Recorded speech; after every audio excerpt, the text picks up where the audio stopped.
23 अगस्त 2001 हिसार हरियाणा के बरबाला नाम के एक गांव। यहाँ के एक एक्स एमएलए रीलू राम की एक बड़ी ही शानदार कोठी थी। घर इतना लग्जूरियस था कि उनकी गाड़ी सीधा सेकंड फ्लोर तक जाती थी। पूरे हरियाणा में इस घर के इतने चर्चे थे कि लोग दूर दूर से सिर्फ इसको देखने आते थे। उस दिन रीलू राम की बेटी प्रियंका का बर्थडे था। हिसार वाला और उसकी कोठी में फुल सेलिब्रेशन चल रहा था। बर्थडे की तैयारी फुल जोश के साथ चल रही थी। रीलू राम पुणे काफी अमीर और पावरफुल आदमी थे। पार्टी का खाना घर पर ही बन गया था। केक ऑर्डर किया गया था और म्यूजिक फुल वॉल्यूम पर बज रहा था। इस पार्टी में सिर्फ फैमिली मेंबर्स ही थे, कोई बाहर वाला इनवाइट नहीं था। घर में टोटल 9 लोग मौजूद थे। रीलू राम, उनका बेटा सुनील, उसकी वाइफ शकुंतला और रीलू राम की बीवी और उनके 3 पोते प्रियंका और उसकी छोटी बहन सोनिया। रात को हवेली के फर्स्ट फ्लोर पर डांस और म्यूजिक चल रहा था। सब लोग मजे से एंजॉय कर रहे थे। कुछ लोग डांस कर रहे थे और कुछ लोग बातें कर रहे थे। सब बहुत खुश थे। फिर खाना खाने के बाद रात के करीब 10 से 11 के बीच सब लोग अपने अपने रूम में सोने चले गए। लेकिन म्यूजिक बंद नहीं हुआ। वो पूरी रात फुल वॉल्यूम पर बजता रहा और सुबह होने से थोड़ी देर पहले म्यूजिक अपने आप ही बंद हो गया। अब सुबह का रूटीन स्टार्ट हो गया। नौकर, ड्राइवर, काम करने वाले लोग काम करने घर पर आ गए। घर का दरवाजा पहले से ही खुला हुआ था। अब जैसे ही वो अंदर गए और उन्होंने वो मंजर देखा, उनके होश उड़ गए। पूरा फर्स्ट और सेकंड फ्लोर खून से लथपथ था। हर जगह ब्लड ही ब्लड। दरवाजे, बेड, फ्लोर, कोई भी जगह साफ नहीं थी। जो पहला विटनेस घर के अंदर गया वो चीखते हुए घर के बाहर भागा। उसकी चीखें सुनते ही पूरा गांव इकट्ठा हो गया। पुलिस को तुरंत इन्फॉर्म किया गया। पता चला रीलू राम पूनिया की पूरी फैमिली का बेरहमी से मर्डर हो चुका है। एक्स एमएलए होने की वजह से उनका काफी इन्फ्लुएंस था, इसीलिए थोड़ी देर में ही बड़े बड़े पुलिस ऑफिसर वहाँ पहुँच गए। जो भी पुलिस वाला अंदर गया वो कांपते हुए बाहर निकला। ऐसा सीन देखने के लिए कोई रेडी नहीं था। 2001 में इस लेवल का केस शायद पहली बार लोगों के सामने आया था। पुलिस ने जब बॉडीज कौन की तो वहाँ करीब 9 लाशें पड़ी हुई थी। शुरू में पुलिस को लगा कि शायद कोई बड़ी दुश्मनी होगी या किसी गैंग ने लूट मार के चक्कर में सबको मार दिया। एम्बुलेंस भी आ चुकी थी और बॉडीज को उठाया जा रहा था। जब रीलू राम की छोटी बेटी सोनिया की बॉडी उठाई गई तो उसकी सांसें चल रही थी, बॉडी भी गर्म थी, पल्स भी आ रहे थे। तुरंत उसे हॉस्पिटल ले जाया गया क्योंकि वो भी बिल्कुल मरने के कगार पर थी। हॉस्पिटल में उसका ट्रीटमेंट स्टार्ट हो गया। उसके भी काफी गहरे जख्म थे। उधर पुलिस अब ये सोचने में लग गई थी कि इतना बड़ा कांड किसने और क्यों किया होगा। इन्वेस्टिगेशन स्टार्ट हो चुकी थी।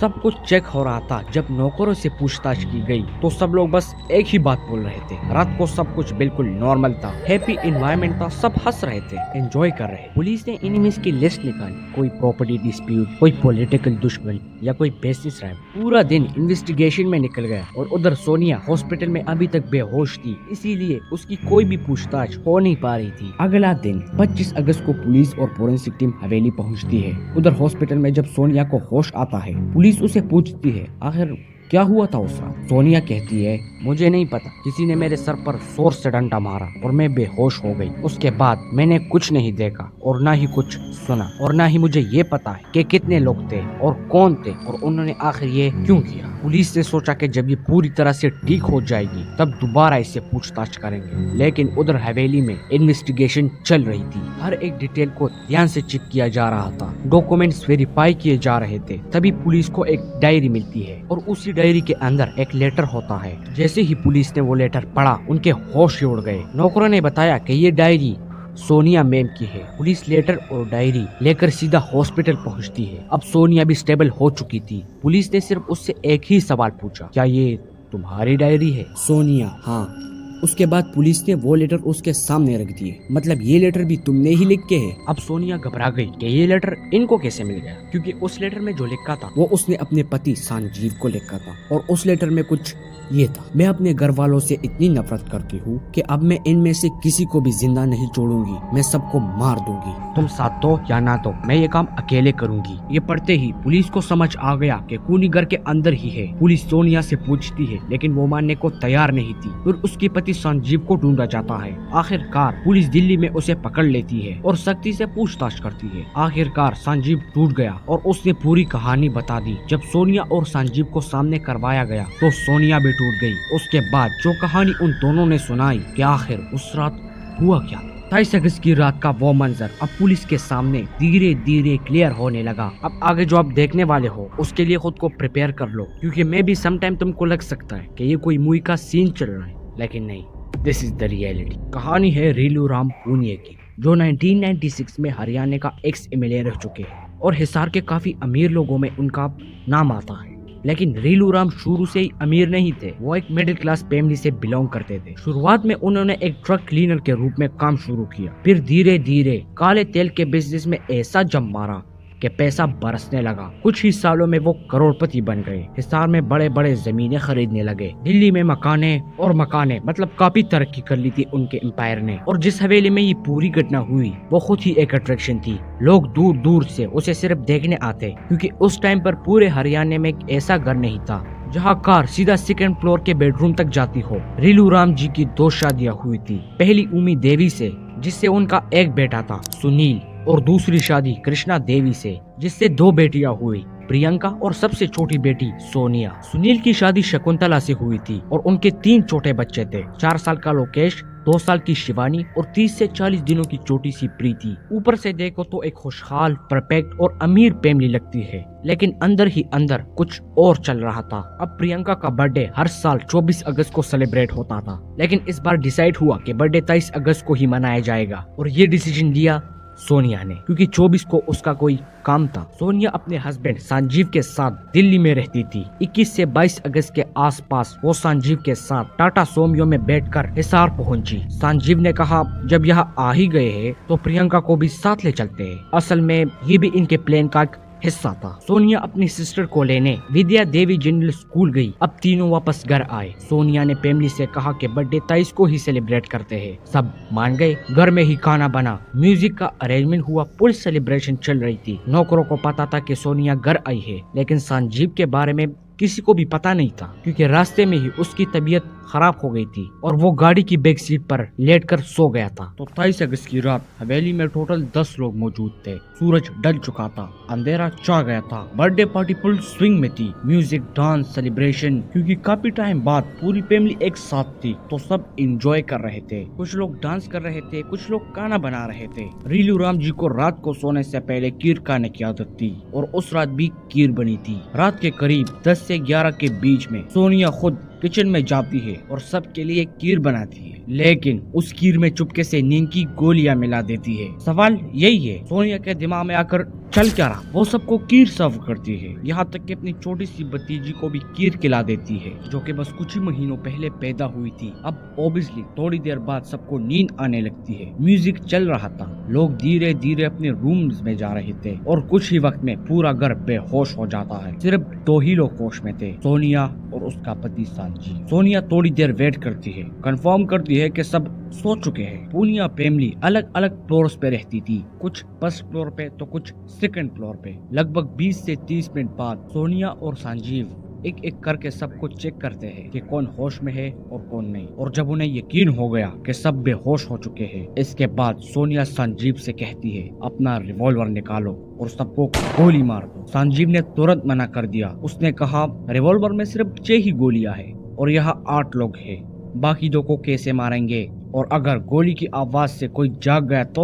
उसने ये भी कहा कि गोली से मरना भी कंफर्म नहीं है, लोग इंजर्ड भी हो सकते और ये सब तो पहले ही बेहोश है, कैसे पता चलेगा कि ये मरे हैं या नहीं? सोनिया इतनी डिस्परेट थी कि अपनी ही पति पर गुस्सा निकालने लगी। तुम किसी काम के नहीं हो। गुस्से में सोनिया बाहर गई और म्यूजिक को फुल वॉल्यूम पर कर दिया ताकि कोई साउंड बाहर न जा सके। संजीव ने जब सोनिया को देखा तो वो खुद भी डर गया, क्योंकि उसके हाथ में एक लोहे की रोड थी। सोनिया ने कहा, रिवॉल्वर साइड में रखो और ये रोड पकड़ो, हर मेंबर के सर पे जोर जोर से मारो, तभी पक्का मरेंगे। प्लेन क्लियर था, किसी को भी बचने का मौका नहीं देना ताकि बाद में कोई प्रॉब्लम ना हो। लेकिन सबसे बड़ा प्रॉब्लम था सुनील, सोनिया का भाई, स्ट्रॉन्ग और ऊपर से हेवी बेल्ट। अगर वो जाग गया तो वो दोनों पर भारी पड़ सकता है। सोनिया ने डिसाइड किया, इसे सबसे लास्ट में मारेंगे। अगर ये बीच में जाग गया तो पूरा प्लान फेल हो जाएगा। अब वक्त हो चुका था रात के करीब 11 से 11:30 के बीच। सबसे पहले सोनिया अपने फादर के रूम में गई। रीलू राम जी बेड पर बेहोश पड़े थे। सोनिया ने संजीव को रोड दी और कहा मारो।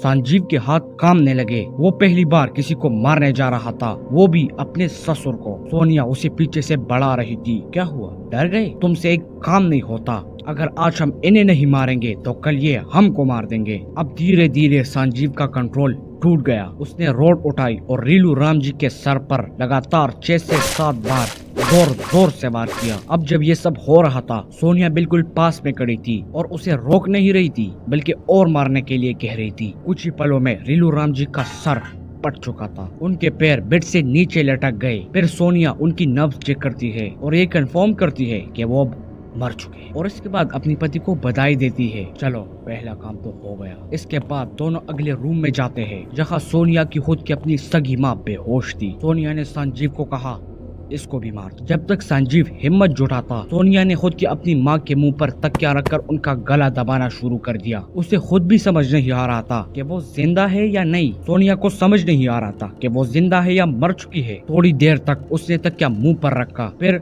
हटा दिया और संजीव से बोला अब मार दो। संजीव ने रॉड उठाई और सोनिया के माँ के सर पर जोर जोर से वार किया, जिससे उनकी खोपड़ी टूट गई। 2 साल की शिवानी जो अपनी दादी के पास सो रही थी, यानी सोनिया की अपनी भतीजी, उसे भी गलती से रोड लग गई, जिसके बाद उसने रोना चालू कर दिया। वो जोर जोर से रो रही थी, चीख रही थी, लेकिन सोनिया ने उसका हाथ पकड़ लिया और संजीव ने उस रोड से उस बच्ची का भी मार डाला। फिर सोनिया ने दोबारा संजीव को बधाई दी। अब उसका दिल बिल्कुल पत्थर बन चुका था। ये सिलसिला यही नहीं रुका। दोनों फिर बच्चों के रूम में घुस गए। उस रूम में सोनिया की सिस्टर प्रियंका और 4 साल का भतीजा लोकेश सो रहा था। सबसे पहले प्रियंका पर रोड से वार किया, फिर 4 साल के लोकेश को भी। सोचो, अपनी ही मौसी उस बच्चे के साथ इतनी बेरहमी कर रही थी। मैं और तुम जैसे लोग तो ये सोच भी नहीं सकते। संजीव वार करता रहा और सोनिया खड़ी खड़ी बस आराम से देख रही, इंश्योर कर रही थी कि सब मर चुके हैं। अब तक सबका मर्डर हो चुका था। सिर्फ 3 लोग बचे थे,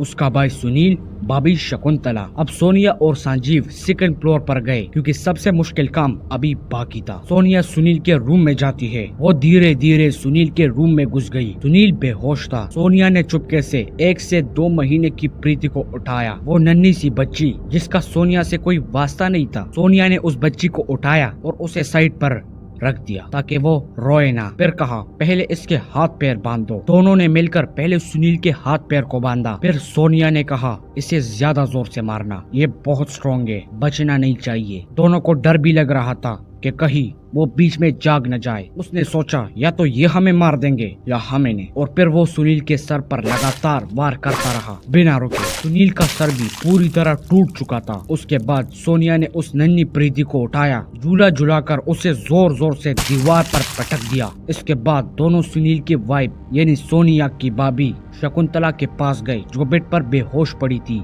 शकुंतला के उसके हस्बैंड सुनील के मौजूदगी में ही मारा गया। सोनिया ने उसके सर पर रोड से वार किया और फिर संजीव ने भी। पूरा खानदान खत्म करने में बस इन्हें सिर्फ 3 घंटे लगे थे। रात के 11 बजे ये सिलसिला शुरू हुआ और अब 2 बज चुके थे। लेकिन कहानी यहाँ खत्म नहीं होती, असली कहानी तो भी शुरू होती है। रात के 2 बज चुके थे, लेकिन म्यूजिक अभी भी चल रहा था। सोनिया छत पर पटाखे जलाती है ताकि किसी को शक न हो। दोनों को अभी भी चैन नहीं मिला। वो बार बार हर लाश के पास जाकर चेक करते रहे कि कोई जिंदा तो नहीं। म्यूजिक सिस्टम जानबूझकर फुल वॉल्यूम पर रखा गया था ताकि बाहर किसी को भी आवाज सुनाई न दे। गाने बजते रहे और उन्हीं आवाजों के बीच एक एक करके घर के लोगों को मारा गया। हर कत्ल के बाद सोनिया अपनी हस्बैंड को बधाइयां देती। संजीव डरा हुआ था, लेकिन सिचुएशन की हिसाब से साथ दे रहा था। बाद में अपनी इंटरव्यू में संजीव ने बताया कि सोनिया होश में नहीं लग रही थी। उसकी आंखों में इतनी नफरत थी कि वो बिल्कुल बदल चुकी थी। अब घर में 8 लाशें थी और सिर्फ 2 लोग जिंदा थे, सोनिया और संजीव। फिर उन्हें समझ आया कि दुनिया को क्या बताएंगे। बचने के लिए सोनिया ने संजीव से कहा कि वो उसके ऊपर अटैक करे, लेकिन इतना कि वो मरे ना, सिर्फ इंजर्ड लगे। संजीव ने रोड से सोनिया के सर पर वार किया और वो गिर गई। उसके बाद संजीव चुपके से घर से निकल गया। सोनिया वहाँ पड़ी रही और मरने की एक्टिंग करती रही। अब जब सुबह हो गई, नौकर आ गए। उन्होंने सीधा पुलिस को कॉल कर दिया। पुलिस को डायरी मिली और लेटर मिला। संजीव दिल्ली से पकड़ा गया और सोनिया भी टूट गई। लेकिन सबसे बड़ा सवाल, सोनिया ने ये सब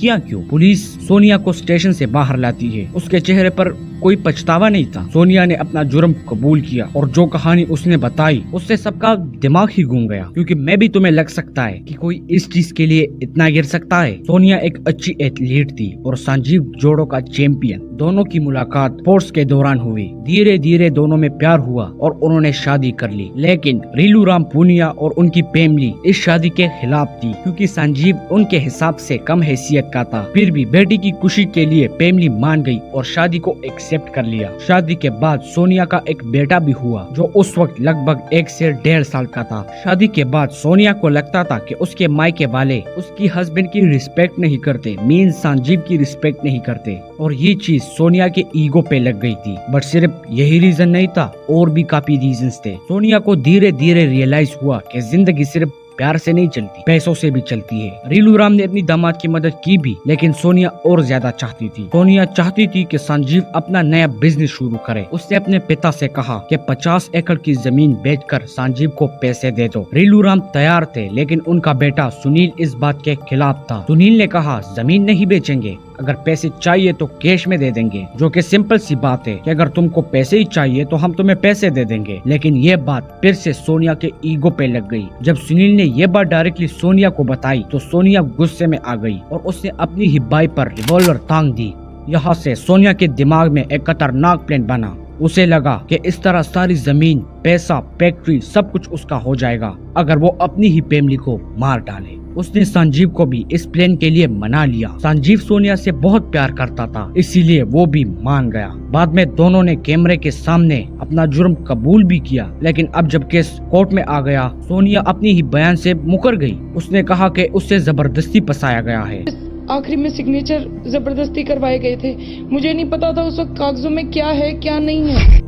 लेकिन सबूत उसके खिलाफ थे और उसके खुद के स्टेटमेंट्स। केस की सुनवाई शुरू हुई और 31 मई 2004 को सेशन कोर्ट ने सोनिया और संजीव को फांसी की सजा सुनाई। लेकिन 12 अप्रैल 2005 को पंजाब एंड हरियाणा कोर्ट ने इस सजा को बदलकर उम्र कैद कर दिया। फिर 2007 में केस सुप्रीम कोर्ट गया और सुप्रीम कोर्ट ने हाई कोर्ट का फैसला बदलकर वापस से फांसी की सजा कर दिया। अब 26 नवंबर 2007 को उन्हें फांसी देने का ऑर्डर भी आ गया। तभी सोनिया ने एक नई बात उठानी शुरू कर दी। उसने कहा कि उसका एक छोटा बच्चा है, अगर हमें फांसी देनी है तो मेरे बच्चे को भी मेरे साथ लटका दो। Like what? इस बात को बेस बनाकर उसने फिर से मर्सी पिटीशन फाइल की। 2001 का क्राइम था और 2013 तक यही लोग पिटीशन डाल कर अपनी जिंदगी बढ़ा रहे थे। 8 मर्डर के बाद भी अपनी जान बचाने की कोशिश चलती रही। इस बीच संजीव ने जेल से भागने की भी प्लानिंग की। उन्होंने जेल में सुरंग तक खोद दी, लेकिन पकड़े गए। अब फिर से फांसी की नई डेट डिसाइड करने की बात होने लगी। डेथ वारंट साइन हो चुका था,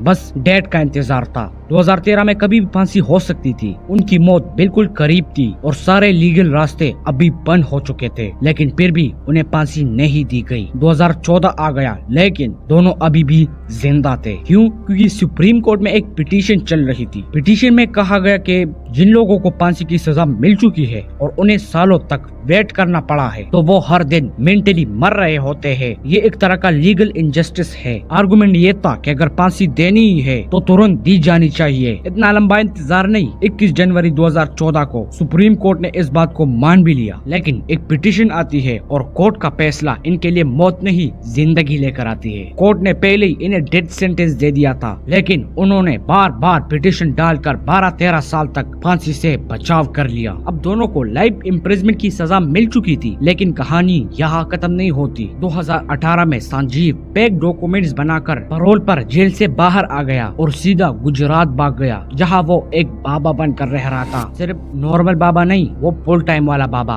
बड़े बड़े इवेंट्स में बुलाया जाने लगा। हजारों लोग उसके फॉलोअर्स बन चुके थे, जो कि कुछ टाइम बाद पुलिस ने वापस से उनको पकड़ भी लिया। लेकिन शॉकिंग बात ये थी कि कोर्ट ने 16 दिसंबर 2025 को दोनों को बेल दे दी। अब रीलूराम की इतनी बड़ी प्रॉपर्टी थी, उनकी सारी प्रॉपर्टी उनके भाइयों और भतीजों को मिली। कोर्ट के ऑर्डर के बाद ही प्रॉपर्टी का डिवीजन हुआ था। एक और इम्पोर्टेंट बात, सोनिया का एक बेटा भी था। वो लीगली रीलूराम का पोता है और इस हिसाब से फर्स्ट क्लास हेयर माना जाना चाहिए, जबकि भाई और उनके बच्चे सेकंड क्लास हेयर होते हैं। इसीलिए टेक्निकली सोनिया का बेटा फ्यूचर में प्रॉपर्टी क्लेम कर सकता है। अब क्या उस वक्त कोर्ट ने ये नहीं सोचा था कि सोनिया का एक बेटा भी है जो फर्स्ट क्लास हेयर बनता है, या फिर उस वक्त कोई लीगल चूक हो गई थी। अब ये लोग वापस से क्लेम भी कर सकते हैं और उसमें काफी साल लग सकते हैं और बार बार कोर्ट भी जाना पड़ सकता है। अब जिस प्रॉपर्टी के लिए सोनिया ने अपने माँ बाप और पूरे परिवार को मार डाला, वो प्रॉपर्टी उसके जिंदा रहते ही उसके आंखों के सामने रीलू राम के भाइयों और उनके बेटों को दे दी गई, जबकि उसके खुद का बेटा फर्स्ट क्लास हेयर में आता है। जिस प्रॉपर्टी के लिए उसने 15 साल जेल में गुजारे, अपने खुद के माँ बाप तक को मार डाला, वही प्रॉपर्टी